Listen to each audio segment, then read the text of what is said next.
Morning student. हमने mouth के अंदर क्या होता है, ओसोफेगस के अंदर क्या होता है वो हमने देखा। उसके बाद आता है स्टमक। स्टमक जो है वो क्या है, तो स्टमक वो जे शेप्ड, कैसा शेप है उसका, जे जैसा शेप है, जे शेप्ड मस्क्यूलर है, पूरा मस्क्यूलर सैक लाइक ऑर्गन है, सैक लाइक ऑर्गन, बैग जैसा ऑर्गन है, मस्क्यूलर बैग होती है वैसा ऑर्गन है। तो stomach J shaped muscular sac like organ, और वो कहां होता है, तो हमारे चेस्ट के, तो कहां पे होता है वो, तो हमारे चेस्ट के नीचे का जो पार्ट है वो उसको बुलाता है एब्डोमेन। तो थोड़ा सा लेफ्ट साइड होता है, आपने फिगर में भी देखा होगा कि left side of the abdomen, abdomen chest का नीचे का पार्ट है उसको एब्डोमेन बोलेंगे हम। तो एब्डोमेन में थोड़ा सा लेफ्ट साइड में वो होता है, ठीक है। तो left side of the abdomen, ये जो स्टमक होता है वो स्टमक का जो वॉल होता है, तो वॉल जो होता है उसके अंदर गैस्ट्रिक ग्लैंड, तो स्टमक का जो वॉल होता है उसके अंदर ग्लैंड्स है। तो हमने ग्लैंड्स दिखा था, तो ग्लैंड्स के अंदर हमने बात किया था पहला सलाइवरी ग्लैंड्स, ठीक है। और उसके बाद ये स्टमक के अंदर भी ग्लैंड्स होता है, तो वो वॉल के अंदर होते हैं गैस्ट्रिक ग्लैंड्स। कौन सी ग्लैंड होती है, गैस्ट्रिक ग्लैंड्स। उसमें से एंजाइम निकलते रहते हैं, कुछ ना कुछ सेक्रेशन होता रहता है इसके अंदर से। तो उसमें से क्या सेक्रेशन होता है वो हम देखेंगे कि उसमें से क्या सेक्रेट होता है। तो उसके अंदर से जो सेक्रेट होता है उसको हम बोलेंगे गैस्ट्रिक जूस। क्या बोलेंगे इसको, गैस्ट्रिक जूस बोल सकते हैं उसको, ठीक है। और ये जो गैस्ट्रिक जूस है उसके अंदर तीन चीज होती है। एक तो होता है उसके अंदर dilute hydrochloric acid, dilute HCl, तो हमारे स्टमक में एक तो HCl निकलता है, देन एक और निकलता है जिसका नाम है पेप्सिनोजन, एंजाइम है पेप्सिनोजन, बराबर। ये पेप्सिनोजन जो है वो इनएक्टिव एंजाइम है। कैसा है, इनएक्टिव, एक्टिव नहीं होता है, ये इनएक्टिव एंजाइम है, ठीक है। और थर्ड जो होता है वो एक निकलता है जो लिक्विड होता है, थिक लिक्विड थोड़ा होता है, जिसको बोला जाता है म्यूकस। क्या बोला जाता है बालकों, म्यूकस, MUCUS।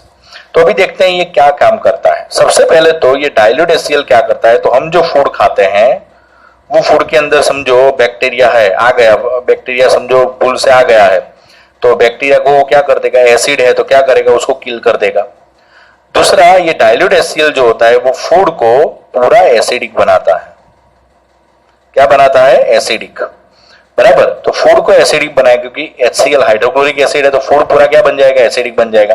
अच्छा सर, एसिडिक क्यों बनाना है, क्यों एसिडिक बनाना है, तो इसका कारण ये जो इनएक्टिव एंजाइम है उसको एक्टिव करना है। तो एसिडिक मीडियम जो होता है उसके अंदर ही वो एक्टिव होता है। तो डाइल्यूट HCl जैसे ही उसके अंदर डालोगे यानी एसिडिक मीडियम हो जाएगा। जब एसिडिक मीडियम होगा तो एसिडिक मीडियम से जो इनएक्टिव एंजाइम है पेप्सिनोजन वो कन्वर्ट हो जाएगा पेप्सिन में, यानी अभी बन जाएगा एक्टिव एंजाइम। क्या बन जाएगा, एक्टिव एंजाइम बन जाएगा। अब ये एंजाइम क्या काम करता है, तो ये डाइजेशन करता है, किसका, तो पेप्सिन जो है वो प्रोटीन का डाइजेशन करता है। किसका डाइजेशन करता है, प्रोटीन। तो हमारे खाने के अंदर जो प्रोटीन है वो प्रोटीन का ये क्या कर देगा, डाइजेशन करेगा। क्या करेगा, डाइजेशन, बराबर। तो याद रखना क्या होता है सबसे पहले, चलो देखेंगे। Stomach J shaped muscular sac like organ है, हमारे एब्डोमेन में थोड़ा लेफ्ट साइड में है, उसकी वॉल है, उसके अंदर गैस्ट्रिक ग्लैंड्स है, जिसमें से जो सेक्रेशन होता है उसको गैस्ट्रिक जूस बोलते हैं। गैस्ट्रिक जूस में तीन चीज होती है, dilute HCl, pepsinogen, mucus. Dilute HCl food के अंदर समझो कोई बैक्टीरिया चला गया है, कोई भी माइक्रो ऑर्गेनिज्म गया है तो उसको किल कर देगा और फूड को एसिडिक बनाएगा। क्यों ये पेप्सिनोजन इनएक्टिव है, उसको एक्टिव करना है तो एसिडिक मीडियम चाहिए। तो डाइल्यूट HCl से ये पूरा एक्टिव बन जाएगा। एक्टिव बनेगा तो उसको नाम क्या हो जाएगा, पेप्सिन। ये पेप्सिन है वो काम क्या करता है, तो प्रोटीन का डाइजेशन करता है। तो ऐसे प्रोटीन का डाइजेशन जो स्टार्ट होता है वो होता है स्टमक के अंदर। पूरा प्रोटीन का डाइजेशन यहाँ पे नहीं होता है, थोड़ा बहुत हो जाता है, ठीक है। अभी म्यूकस का काम करता है, तो म्यूकस जो है वो स्टमक की जो वॉल होती है वो स्टमक की वॉल को क्या करता है, प्रोटेक्ट करता है। अच्छा, किससे प्रोटेक्ट करता है, तो देखो ये जो डाइल्यूट HCl एंड पेप्सिनोजन है या पेप्सिन है, ये दोनों फूड के ऊपर इफेक्ट करते हैं, वैसे स्टमक की वॉल के ऊपर भी इफेक्ट करेंगे। तो ये म्यूकोस क्या करता है, पूरे स्टमक के वॉल के ऊपर जाके वहां पे चिपक जाता है।